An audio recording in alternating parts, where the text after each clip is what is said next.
Coucou mes chéris! Today I'm going to be doing a little wardrobe tour. It has been 5 years, since my last one. And it was a more general vintage wardrobe tour. I think I did it by decades.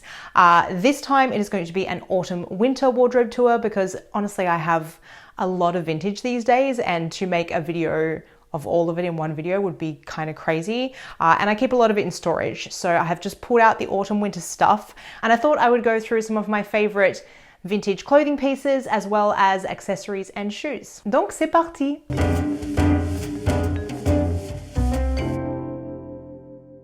We're going to start with separates. So the first one here, which is a little bit hard to show just by holding it up like this, but I'll do a little cutaway, is a 1950s silk blouse. This one I got at an antique store in Dijon. I was not expecting to come across clothing. It was very difficult to find vintage in Dijon, and I mostly found it at antique stores and not at actual vintage stores or thrift shops. Next up we have this sweet 1950s nylon blouse. This one I picked up on Vinted. You know I love Vinted. I get so many of my bargains on there. It is like wearing a plastic bag, hence why I wear it at this time of year, because it is boiling. Being nylon, it is really, it's almost like rainproof material. But it does have this beautiful eyelet detail top on it. It is 3/4 sleeves with that same eyelet detail on the bottom here, and I can show you the label. You can see there the true vintage label, which says France Couture. You guys definitely would have seen this before, but I don't think it's appeared in a wardrobe tour, but it is probably my favorite cardigan. I actually bought this one from Scarlet Rage Vintage for a steal with the intention of reselling it, but I love her. She is definitely too small for me, so I do wear her sweater girl style, like squished into a sausage skin, but you know what? I don't care. She's so pretty with her little leaf details on her, and being that she has this leaf pattern but she's blue, I think is really cute.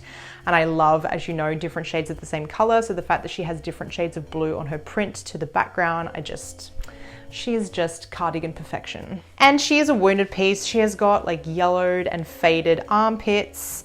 She's got holes in her, and I wear her and love her all the same. This top was one that I got gifted from my lovely friend Charlotte, who you've probably heard a lot about on this channel.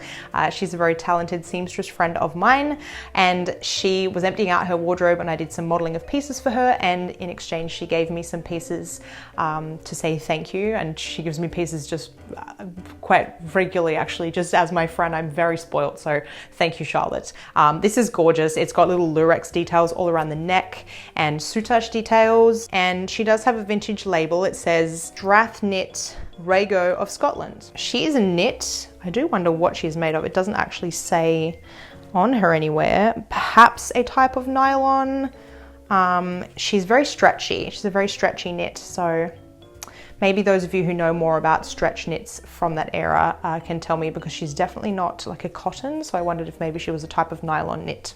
This piece here, I feel like maybe I got this from Scarlet Rage Vintage again. I definitely got it whilst I was living with Jade. I'm pretty sure I bought it from her. Either that or I got it on eBay, but I'm pretty sure it was from Jade. This is a 1950s knit top with lurex all through it. It is oatmeal colored with lurex interspersed throughout. It's so pretty. It does up with a zip at the back, and it is so fitted and just the perfect sweater girl shape. She is old and falling apart. Like, her knit is literally disintegrating. I think it's just one of those knits that's like really old at this point, and it's kind of rotting. Oh, the glamour of wearing vintage. But I can't part with her yet. She's so pretty. So she does get a good soak now and then, just to try and get that old fabric smell out of her. And she needs a lot of holes fixed up on her, which is a skill that I'm trying to improve at, because when I fix a hole in a piece of vintage, it's very obvious and very badly done. So yeah. This one is a little bit later. I'm going to say this is probably a late 60s, maybe even 70s skirt. It is just a plain white pencil skirt that comes pretty much at the knee. So it's more of a 40s vibe, or, you know, I can wear it as a 60s vibe as well, obviously, but a very versatile everyday piece. This is a wool skirt that I got from Scarlet Rage Vintage from Jade when I was living with her. It was on her sales rack, so I picked her up for a bargain. I wear this all the time. This is one of my favorite pieces, being that it is wool, but it is a very lightweight wool, so it's very wearable. It can cross over into different seasons. It's not too thick that I can really only wear it in winter, so I wear this literally all the time. Probably saw this piece kind of recently. It is a dress that I picked up from Goodwood Revival this year at one of the tents there. I'll put their tag up on the screen because I can't remember off the top of my head, but I just love the fact that it is this gorgeous sort of dark peach color and it has this amazing detail on the pockets of this sort of scallop detail, and then inside the pockets it has these little nylon details as well. It's just so pretty. I didn't own anything that has that sort of baggier top style. Everything I own is quite fitted, so it was nice to have a different silhouette for once. And another piece that I picked up from Vinted, this is a woolen dress in this gorgeous turquoise color with a sort of flared mermaid skirt at the bottom. Yeah, I just love it. It's not really turquoise, it's actually leaning more towards a green than that. I'm not sure how it's going to come out on camera, but it is, yeah, it's like a dark turquoisey green. It's sort of halfway between turquoise and forest green.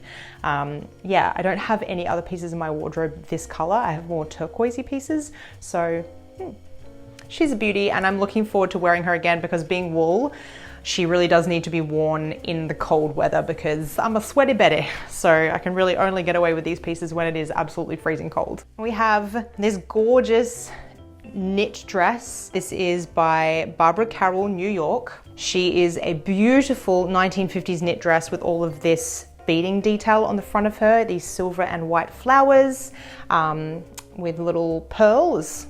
So gorgeous. I splurged out on this one. I had wanted a knit dress for ages and I spoiled myself, I think for Christmas. It was either my birthday or Christmas, but I definitely wore it at Christmas. So yeah, I think it was my Christmas present to myself. This is another one of my absolute most cherished pieces of vintage. It is a 1950s suit. She is just in the most amazing material. She's almost got sort of like a rippled watery effect about her in this dusty pink. And she's got this ridge detail around her neck with diamantes. She's 3/4 sleeved and the nip-in waist on her is incredible. It was a gift from Jade. I was eyeing her off in the shop and she's a very wounded bull. She's got a lot of marks on her. She's got some sweat stains. She was missing a button, but I love her all the same. And I've got to say, some of my most cherished vintage pieces are the most damaged ones.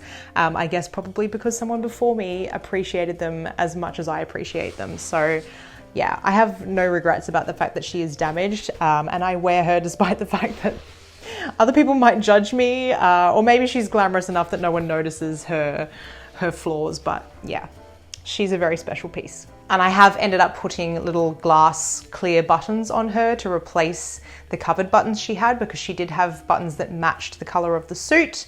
But there is not enough material for me to cut and make a new button for her out of the inside of her, so I had to just go with totally new buttons. I have a huge collection of coats now that I've got almost entirely off of Vinted, but my two most worn ones are my swing jackets. I have this gorgeous buttery yellow one that you guys have probably seen a million times in my shorts, and I probably showed this one in a vintage haul at some point, but she is absolutely lovely. I love the color of her. There's something quite vibrant about her despite her being a cream. Yeah, it's that sort of buttery yellow with an ever so slight hint of like a green in there. It's just really, really pretty.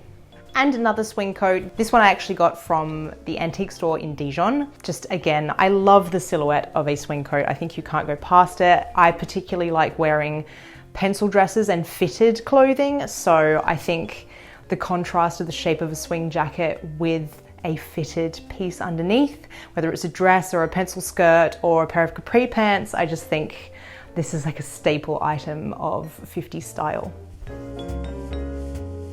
These were like a holy grail item piece for me. These are 1950s baby dolls. They are silk with the most amazing pattern all over them, which I will show you up close in the cutaway. They are from Wise Fifth Avenue. I already had sort of a 1940s pair with this sort of shape, but these are true baby doll shapes with a like real cutaway section around the arch of the foot and that very unique heel shape that makes baby dolls what they are. Yeah, I found these on Vinted and I couldn't believe the price of them. They were very affordable for a baby doll and for a silk shoe, and they're in like perfect condition. I felt so lucky to find these. So definitely one of my most treasured items. And these are the other pair of shoes that I was talking about, the 1940s ones with that similar silhouette. These are a crocodile leather. Obviously, I would only purchase crocodile leather secondhand as a vintage piece. I'm really interested to hear what you guys think about, for those of you who are vegan, like, do you wear vintage furs, vintage wool, vintage leather? I understand why people don't want to wear those things, that it grosses them out, but at the same time, I also don't want to be contributing to the production of synthetics too much, because vegan options tend to be synthetic options, which are then destroying the environments of the animals. So I personally choose to buy secondhand and buy vintage, and I do tend to buy wool and leather pieces because realistically they do last a really long time, which means I'm not having to replace them. I just keep them and wear them until they literally fall apart. So I would really love to hear your thoughts on that, but I'm really all about keeping things out of landfill and trying to appreciate and use things of the past that I also think are far better quality than anything you can buy today. This is another pair of shoes that I picked up off of Vinted. They are a pair of 1950s heels, but a very different shaped heel. This was more the style that you quite often saw Marilyn Monroe wear in the late 50s and 60s. And they do have this lovely cutout detail over the toe. These are so glamorous and I love them. I wear these sitting down because this is a style with a very squished pointed toe, and the toe box is not long on her. So basically your toes are just smushed in there. They look stunning on, they're so glamorous, but yeah, I can't walk anywhere in these. Despite them actually being the right size for me, it's just really uncomfortable. So yeah, they are restaurant shoes. I have been acquiring quite the collection of hats recently. I did not used to be a big hat wearer, but since I have been shifting my style away from sort of the 30s and 40s and more into the 50s and 60s, I was drawn towards styles that were very hat and glove and accessories based. And also it's, you know, I have quite a large collection of vintage and only so much space. Clothing takes up a lot of space, so I started to focus more on accessories and trying to make the wardrobe that I had go a little bit further. So I have a lot more hats than this, but I'm just going to show you a few, sharing some of my absolute favorites with you. This is a 1950s hat. Very sweet. I'm not sure what the name of this is, maybe a brushed felt. It's basically a felt hat that is fluffy. She's very unusual, and it was a bit of a challenge at first trying to style her, but I really love her now and wear her quite a lot. This next piece is absolutely stunning. She's covered in this petal detail and has these little leaves throughout, and then underneath showing through is this straw or mesh. I think it is straw, yes, it's a very fine straw knit hat, but she's in this sort of semi rice field hat. I'm not sure what the correct term of that is, but the Japanese rice field hats, it's almost that shape, and at that time they were very inspired by those hats. The inside of her, this is beautiful. One that I don't get to wear very often because it's something that I would wear more to sort of a special occasion. Maybe I'll try to wear her to Goodwood next year. And lucky last is my absolute favorite shape of hat. I have several of these hats. These are a 1960s very deep crowned hat that I think is just so flattering. It's good for shade on your face. It comes down quite close. I don't know, there's just, I think there's something very glamorous about it. They were sported by the likes of Brigitte Bardot and Sophia Loren, and I just, yeah, something about these just really captures me, and I find it very easy to style them with a lot of outfits, and I do just tend to wear this hat very often in my everyday life, as well as in my glamorous outfit pics and when I go to fancy places. So yes, my favorites. I have this one in black as well, but this is a true vintage one that I picked up very recently. So that's everything I put together for today, guys. I hope you enjoyed it. If you did, please do let me know in the comments down below. Would you like to see another wardrobe tour with other pieces? I would be happy to share with you guys, and I can film at my storage space, so I can get things out of boxes for you if I know you're gonna like it and enjoy it. I didn't include any jewelry today, but I do have a collection of true vintage jewelry as well, if you would like to see that. I have a ton more hats. I didn't even touch on bags today. I have more shoes. As I mentioned, I have jewelry. If you guys would like me to perhaps do a follow-up to this video, maybe with accessories, I have a ton of belts and things that are true vintage. That could be really fun. I would like to do that. Let me know if that's the video that you want next. Otherwise, if you want to support my channel, guys, don't forget to click the subscription button and the notification bell so you know my videos come out. Most of you who watch my videos are not subscribed, but you're returning viewers. So if you love my content, it would really mean the world to me if you could click the subscribe button. Otherwise, I will see you in the next video. Bye!